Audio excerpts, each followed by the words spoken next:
جانان جانان افغانستان، جانان جانان افغانستان.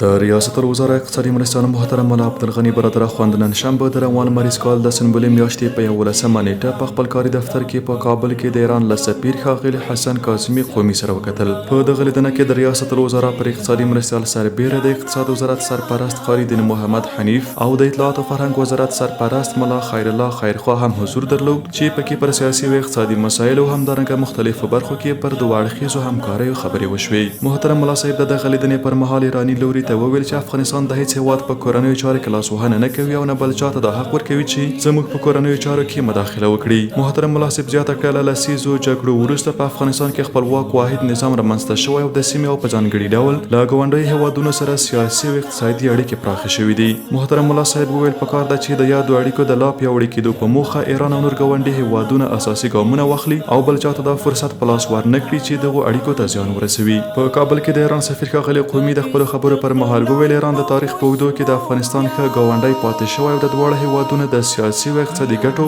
د خوندي کولو لپاره هر وخت هڅې کړې دي. ښاغلي قومي زیاته کړه تهران علاقمند دی چې له افغانستان سره پر اقتصادي کرنیزو او صنعتي برخو سربیره د ریل پټلۍ شبکو غځولو کې هم همکاري وکړي. نوموړي وویل په یادو برخو کې عملاً د دواړو هیوادونو تخنیکي ټیمونه پر مذاکراتو بوخت دي.